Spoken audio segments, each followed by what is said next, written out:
So today we are going to be talking about best tax saving schemes for your client. Generally होता क्या है कि as an mutual fund distributors हमारा जो concentration है वो सिर्फ इन्वेस्टमेंट प्रोडक्ट्स पे होता है। लेकिन क्योंकि ये जो जैन फेब मार्च वाला महीना है ना दोस्तों, ये बहुत ही इम्पोर्टेंट है for mutual fund distributors to understand कि भाई आपके लिए एक नया सेगमेंट ओपन होता है जहां पे आप बहुत सारे क्लाइंट को एक्वायर कर सकते हैं और एग्जिस्टिंग क्लाइंट से नया बिजनेस ले सकते हैं from the tax saving point of view.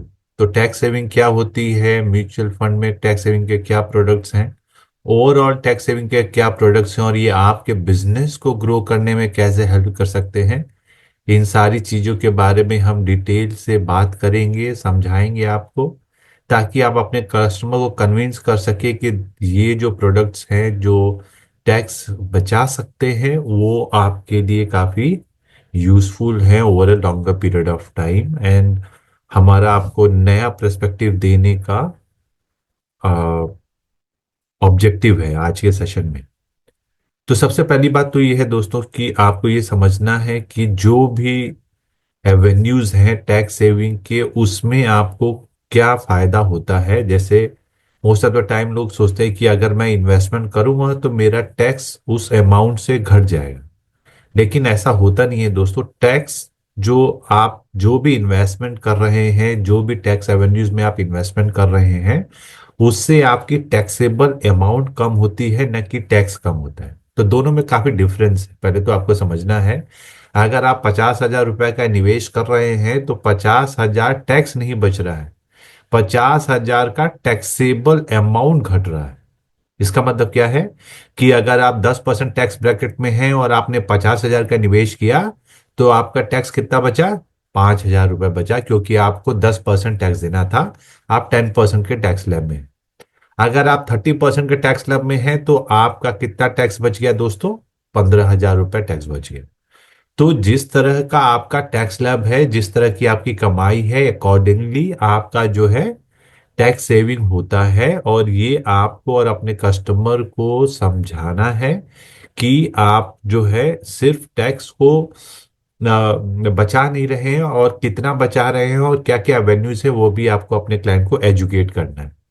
तो पहली चीज ये है कि टैक्सेबल अमाउंट और टैक्स आउटगो दोनों अलग अलग चीजें हैं, और आप निवेश करके आप अपने टैक्स आउटगो को कम करते हैं। अभी मार्केट में बहुत सारे एवेन्यूज हैं जहां पे आपका टैक्स बचा सकते हैं। आज हम आपको कुछ एवेन्यूज के बारे में एजुकेट करेंगे। लेकिन उससे पहले मैं थोड़ा प्रेमाइज बिल्ड करना चाहता हूं। देखिए, मोस्ट ऑफ द टाइम हम as an mutual fund distributor, हम जब भी क्लाइंट को बोलते हैं तो हम उनको बोलते हैं भाई कि म्यूचुअल फंड में ईएलएसएस स्कीम्स हैं जिसमें आपको निवेश करना चाहिए, जहां पे आप जो है अपने टैक्सेबल अमाउंट को कम कर सकते हैं और अकॉर्डिंगली टैक्स सेविंग कर सकते हैं। क्यों? क्योंकि म्यूचुअल फंड में आपको दूसरे एवेन्यू से ज्यादा रिटर्न्स आते हैं, है ना। तो हमारा मोस्ट ऑफ द टाइम जो पिच होता है वो ये होता है, भाई म्यूचुअल फंड में रिटर्न ज्यादा आता है, आप पीपीएफ में कर रहे हैं, आप 5 साल की एफडी बना रहे हैं, इंश्योरेंस स्कीम ले रहे हैं, उन सब से ज्यादा आपको म्यूचुअल फंड में रिटर्न आता है। इसलिए आपको जो है म्यूचुअल फंड में निवेश करना चाहिए, जो काफी हद तक सही भी है। लेकिन मैं आपको एक नया पर्सपेक्टिव आज देना चाहता हूं कि जो भी रिटर्न्स आप किसी भी टैक्स सेविंग स्कीम्स में देख रहे हैं, वो चाहे इंश्योरेंस हो, पीपीएफ हो, म्यूचुअल फंड्स हो, वहां एनपीएस हो, आपको ये ध्यान में रखना है कि कस्टमर को सिर्फ रिटर्न्स नहीं आ रहे, उसका एक्चुअल रिटर्न जो है वो उसके जो इन्वेस्टमेंट का रिटर्न है उससे कहीं ज्यादा है। इसका मतलब क्या है दोस्तों, आप बात को समझे, एक एग्जांपल के साथ समझाने का प्रयास करता हूं। तो देखिए दोस्तों, अज्यूम आपका कस्टमर जो है वो 50,000 रुपीज इन्वेस्टमेंट कर रहा है, and suppose he is into let's say 30% tax bracket, ठीक है। तो अभी देखिए कस्टमर का जो इमीडिएट रिटर्न आ रहा है दोस्तों, वो कितना आ रहा है। इमीडिएट रिटर्न का मतलब क्या है, अभी सपोज उसने ये 50,000 रुपए लगाए, 50,000 रुपए लगाए, उसको कुछ भी रिटर्न नहीं आया। सपोज उसको 3 साल में अगर एलआईसी स्कीम में लगाया उसने 3 साल में एक भी रुपए का रिटर्न नहीं मिला, तब भी उसको फायदा हो रहा है। क्यों फायदा हो रहा है? क्योंकि जैसे हमने आपको समझाया, ये जो 30% का टैक्स ब्रैकेट है, अगर वो 50,000 नहीं निवेश करता था तो उसको 15,000 रुपए का क्या होता था दोस्तों? 15,000 रुपए का उसका टैक्स चला जाता था। यस और नो? तो 15,000 तो उसके 50,000 में से चले ही जाने थे, वो निवेश करता या नहीं करता, मतलब निवेश अगर नहीं करता। लेकिन अगर कस्टमर निवेश कर रहा है दोस्तों, तो ये उसकी इमीडिएट सेविंग। यस और नो? This means what? ये उसका इमीडिएट रिटर्न है जो उसको मिल रहा है। हमको कस्टमर को समझाना है कि साहब, आप सिर्फ 50,000 का निवेश नहीं कर रहे हैं, आपको 30% का रिटर्न तो इमीडिएट आ रहा है, जो अगर आप नहीं करते थे तो सरकार आपसे वैसे भी ले लेती थी। तो हमको कस्टमर को ये बात समझाना बहुत जरूरी है कि निवेश में रिटर्न आए चाहे नहीं आए वो बात की बात है, लेकिन उससे पहले आपको समझना है कि निवेश करके इमीडिएटली आपके पोर्टफोलियो का जो रिटर्न है वो बढ़ जाता है। और जब आप ये समझा पाएंगे अपने क्लाइंट को, तो आप एक नया पर्सपेक्टिव अपने कस्टमर को देते हैं कि निवेश सिर्फ टैक्स सेविंग के लिए नहीं करना चाहिए, जहां पे आपका जो पैसा है वो भी बच जाता है। अभी इसके बाद जो रिटर्न आता है वो उसका एडिशनल है। अज्यूम कस्टमर को इसमें, लेट्स अज्यूम 3 साल में एब्सोल्यूट टर्म में हम अगर देखें, अज्यूम करते हैं कि भाई उसको 30% का रिटर्न आ गया, एक मोटा मोटा समझ लेते हैं 10% के रिटर्न से अगर आप पकड़ के चले, तो अज्यूम उसको 30% का रिटर्न आए, तो at the end of 3 years his investment value will become 65,000 rupees. Yes और नो? तो आप देखिए कि उसका जो ओवरऑल रिटर्न बन रहा है वो कितना बन रहा है दोस्तों। अभी उसको यहाँ पे 30% का अगर आप रिटर्न 5 साल में पकड़ के चले, तो 15,000 रुपए और जोड़ दीजिए आप, है ना? 50,000 का 30%, 15,000 होता है दोस्तों। तो उसका टोटल रिटर्न कितना बन गया दोस्तों? उसका जो टोटल रिटर्न बन गया वो बन गया 30,000 rupees. It means we need to make him understand the returns which he sees in the internet is not the actual return। जो रिटर्न वो स्कीम का देख रहा है वो उसका रिटर्न नहीं है। जो रिटर्न उसको मिल रहा है वो उसकी टैक्स सेविंग प्लस रिटर्न जो है वो उसका एक्चुअल रिटर्न है। क्योंकि अगर वो निवेश नहीं करेगा तो उसको जो है, ये जो अमाउंट है ये उसको सरकार को देना ही पड़ेगा। तो जो एक्चुअल रिटर्न किसी भी टैक्स सेविंग में आती है वो बहुत ज्यादा होती है, बियॉन्ड द फेस वैल्यू जो आपको दिखता है। और यही हमें कस्टमर को बार बार हर बार समझाना है कि अगर वो निवेश नहीं करेगा तो उसको बहुत ज्यादा कॉस्ट पड़ सकता है, और जो रिटर्न्स है it is going to be beyond his expectation.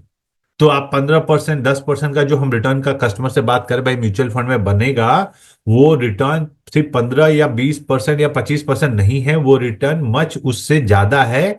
क्योंकि ये जो रिटर्न है वो हम कस्टमर को नहीं समझा पाते। हमको ये कस्टमर को समझाना है कि जो आपका रिटर्न है वो टैक्स सेविंग के साथ कंसीडर करना चाहिए। ये एक नया पर्सपेक्टिव है जो आपको अपने क्लाइंट के को डिस्कस करके समझाने की जरूरत है। ठीक है दोस्तों? So I want you guys to understand and make your client understand कि जो एक्चुअल रिटर्न है, वो जो रिटर्न आपको मीडिया में दिख रहा है उससे बहुत ज्यादा है। क्योंकि वो जो रिटर्न है वो आपका टैक्स एंगल को कंसीडर नहीं कर रहा है। ठीक है? तो ये आपको कस्टमर को समझाना है कि ये भी उसको मिलता है। So this is first thing. Now we are going to be discussing few good tax saving options which are available in the market. और उसमें एक म्यूचुअल फंड भी ऑब्वियसली है, लेकिन हम म्यूचुअल फंड के बियॉन्ड जाएंगे ताकि आप अपने कस्टमर को कई सारे एवेन्यू समझा पाए। देखिए दोस्तों, आप सिर्फ mutual fund point of view से सोचेंगे तो कस्टमर जो है कन्विंस हो भी सकता है, नहीं भी हो सकता है, लेकिन आप अगर उसको सारे प्रोडक्ट्स के बारे में समझाएंगे तो मुझे लगता है कि आपको ज्यादा माइलेज मिलेगा। तो सबसे पहला प्रोडक्ट जो मैं आपके साथ डिस्कस करना चाहता हूं वो है सुकन्या समृद्धि योजना। देता हूं, देखिए दोस्तों, ये जो स्कीम है ये भारत सरकार की स्कीम है, जहां पे आ, आप जो है अपनी बच्चियों के नाम पे निवेश कर सकते हैं। अगर आप डॉटर्स हैं आपकी, तो उनके नाम पे निवेश कर सकते हैं। कब तक निवेश कर सकते हैं? जब तक बच्चियां जो है 10 साल से कम उम्र की।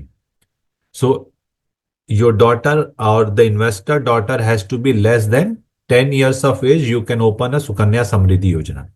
सुकन्या समृद्धि योजना कहाँ कहाँ खोल सकते हैं आप? या तो पोस्ट ऑफिस में खोल सकते हैं या किसी भी डेजिग्नेटेड बैंक्स में खोल सकते हैं, लाइक एसबीआई है, पीएनबी है, जहां पे भी सरकार ने परमिशन दी है वहां पे जो है सुकन्या समृद्धि योजना का अकाउंट खुल सकता है।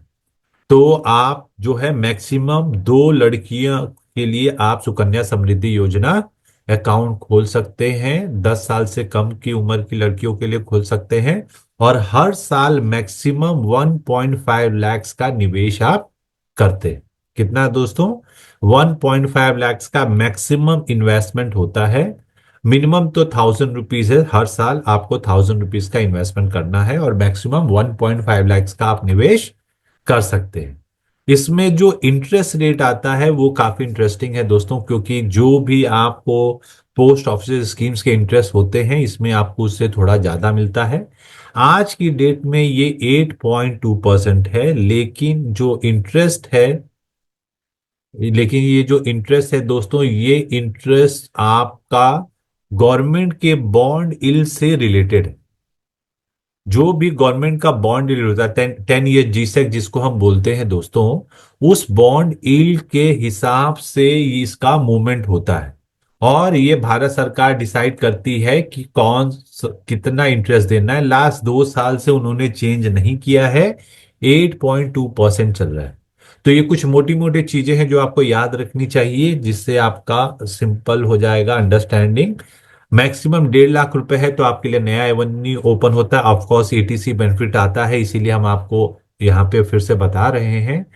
और अगर आप सपोज आपने दूसरे एवेन्यूज में भी आपका एटीसी का इन्वेस्टमेंट है या आपका दूसरे एवेन्यू से एटीसी बच रहा है, लेकिन फिर भी आप सुकन्या समृद्धि योजना में टैक्स सेविंग के अलावा भी निवेश कर सकते हैं अपने बच्चों के फ्यूचर के लिए। ठीक है? तो मैक्सिमम 2 डॉटर्स के लिए कर सकते हैं, 10 साल से कम उम्र के डॉटर्स के लिए कर सकते हैं 1.5 लाख रुपए सालाना मैक्सिमम, 1,000 रुपए मिनिमम है।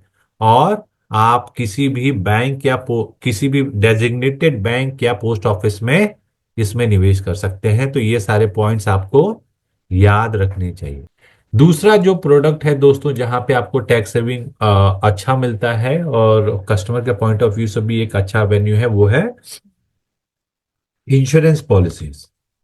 अब मैं समझ रहा हूँ आप कहेंगे भाई म्यूचुअल फंड डिस्ट्रीब्यूटर और इंश्योरेंस क्यों बेचूं, लेकिन इंश्योरेंस भी आपको बेचना चाहिए, because if you are going to give a better option to your client you should consider insurance में। क्यों आज बेनिफिट है दोस्तों? क्योंकि सरकार की जो पॉलिसी है उसके हिसाब से अगर आप देखें तो अप टू 2.5 लैक्स का अगर आपका निवेशक निवेश कर रहा है किसी भी इंश्योरेंस पॉलिसी में और उसका 10 टाइम्स उसको इंश्योरेंस कवर मिल रहा है, तो उसका जो मैच्योरिटी है वो उसको सेक्शन 10(10)(d) के अंडर में टैक्स फ्री होता है, जो कि म्यूचुअल फंड में नहीं होता है। म्यूचुअल फंड में आपका कैपिटल गेन्स टैक्स लगता है, लेकिन इंश्योरेंस में आपको जो निवेश हो रहा है वहां पे आपका जो मैच्योरिटी है वो टैक्स फ्री है।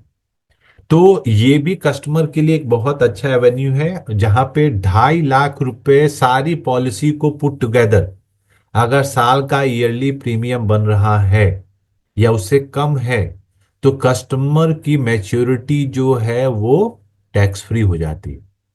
इसका मतलब ये नहीं है कि इंश्योरेंस में जो है आपको ज्यादा रिटर्न आएगा कंपेयर टू म्यूचुअल फंड। ये मिथ है। क्यों दोस्तों? आपको समझना है कि अगर अज्यूम कर लीजिए कि म्यूचुअल फंड में और इंश्योरेंस में सेम रिटर्न आ रहा है, मैं यूलिप्स की बात कर लेता हूं, अगर वहां पे होता क्या है दोस्तों, वहां पे जो कॉस्ट है वो अपफ्रंट है। इसका मतलब क्या है?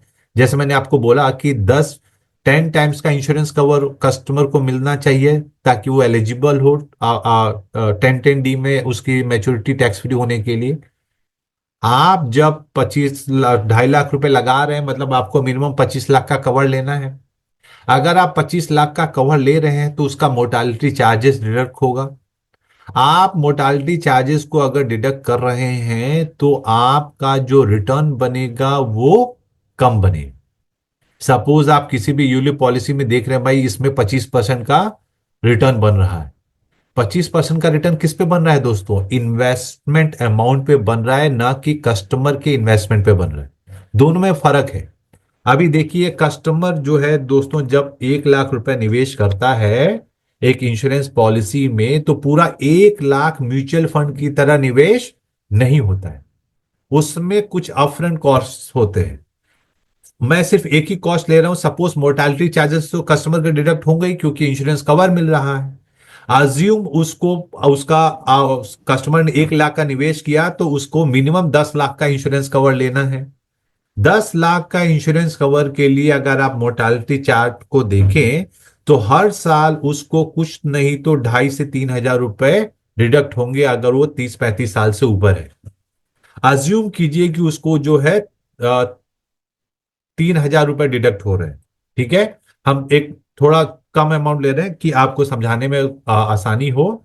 हम कह रहे हैं कि भाई कस्टमर का 3,000 रुपए का मोर्टालिटी चार्जेस। अब 3,000 रुपए जब कस्टमर का मोर्टालिटी चार्जेस गिरेगा दोस्तों तो उसका इन्वेस्टमेंट कितना होगा? उसका इन्वेस्टमेंट होगा 1 लाख माइनस 3,000 रुपीज, मतलब 97,000 ही कस्टमर का इन्वेस्टमेंट होगा, है ना। इसका मतलब क्या है कि जो रिटर्न बनेगा वो 97,000 पे बनेगा, ना कि 1 लाख रुपीज पे। समझ रहे हैं आप?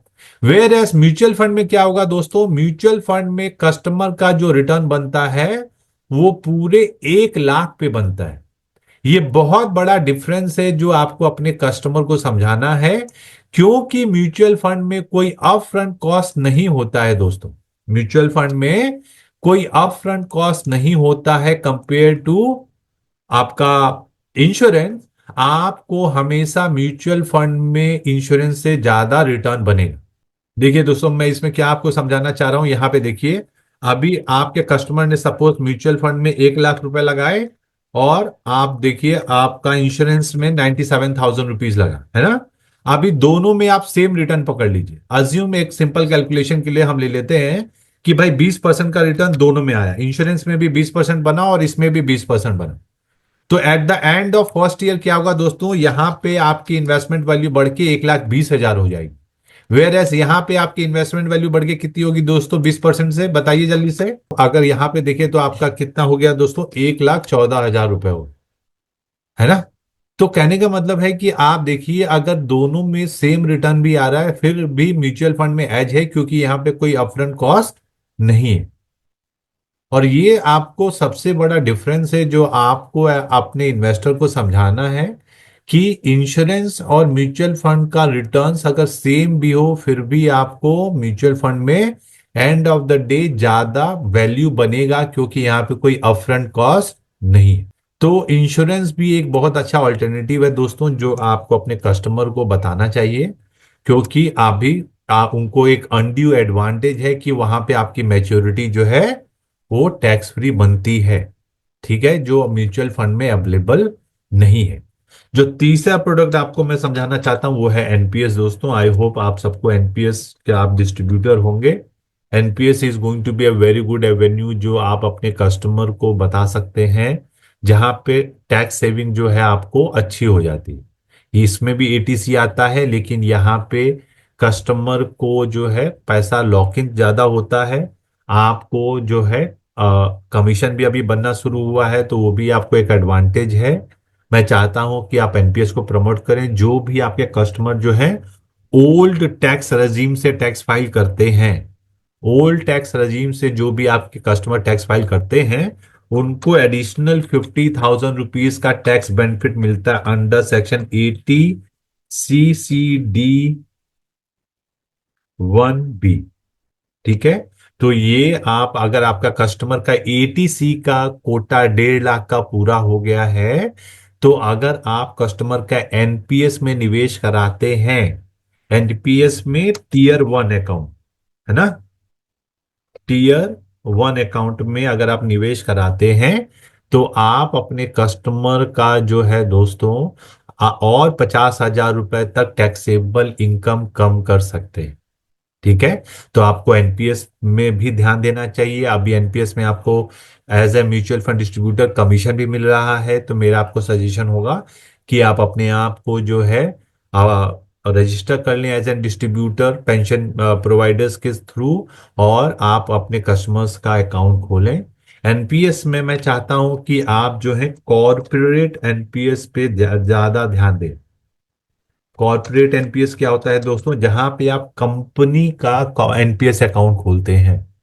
कॉर्पोरेट एनपीएस में क्या होगा दोस्तों, आपको जो है एक साथ जो है दोस्तों कई सारे अकाउंट्स खोलने को मिल जाएंगे और उसमें कंट्रीब्यूशन पे भी आपको कमीशन मिलता है। तो एक तो अकाउंट खोल रहे हैं तो आपको कमीशन मिल रहा है, दूसरा जब आपका कस्टमर कभी भी निवेश करेगा तो उस पे भी आपको कमीशन मिलेगा। तो कॉर्पोरेट एनपीएस में क्या होता है दोस्तों, आप किसी कंपनी का एनपीएस अकाउंट खोलते हैं। जब कंपनी का एनपीएस अकाउंट खोलेंगे दोस्तों तो उनके जब एम्प्लॉयज निवेश करेंगे तो आपको उन सारे एम्प्लॉयज पे भी कमीशन मिलेगा। So this is going to be a game changing for you, जहां पे आपको नए लीड जनरेशन का एवेन्यू मिल रहा है और आपको जो है दोस्तों काफी अच्छा एक्सपोजर कॉर्पोरेट्स का भी मिल रहा है।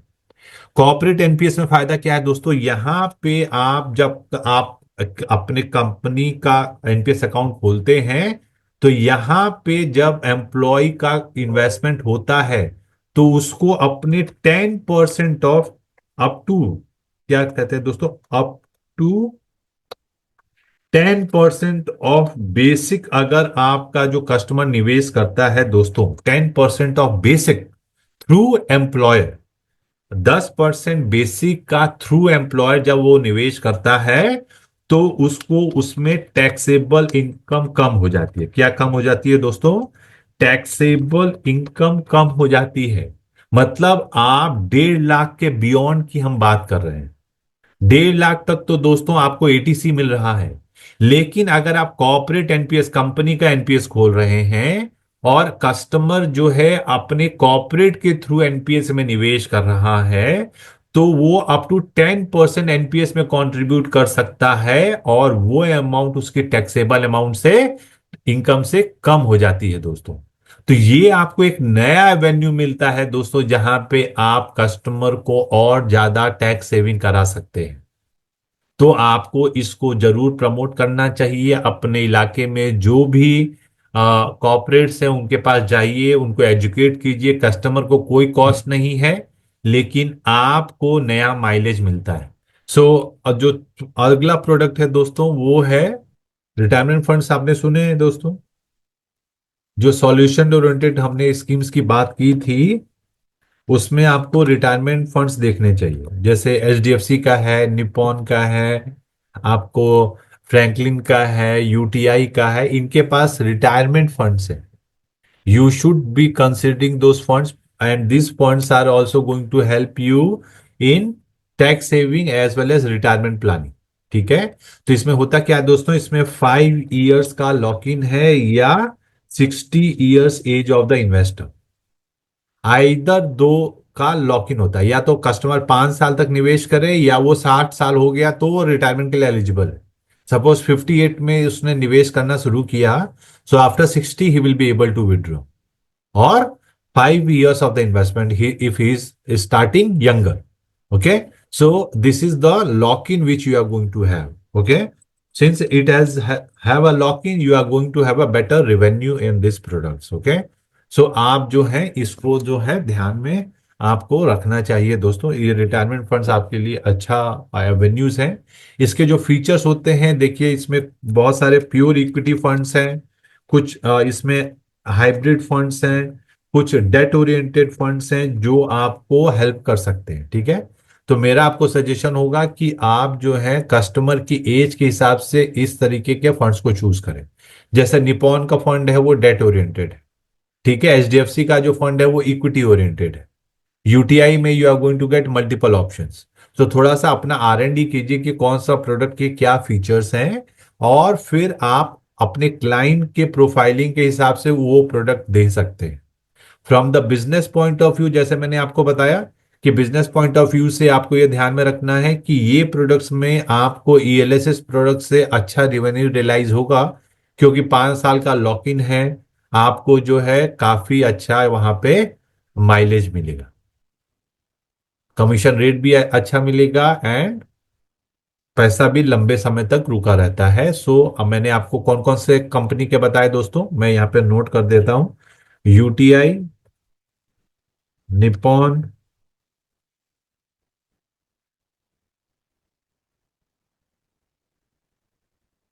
फ्रैंकलिन और HDFC। ठीक है, so this four companies has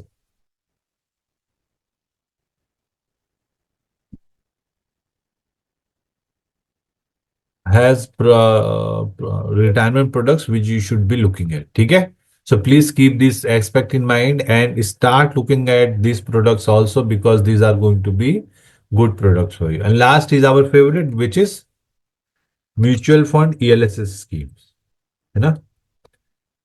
इसका प्लस पॉइंट क्या है दोस्तों, जो भी आप जो टैक्स सेविंग के प्रोडक्ट्स मार्केट में देख रहे हैं, सबसे छोटा लॉक इन जो है वो म्यूचुअल फंड में है, ओनली 3 इयर्स।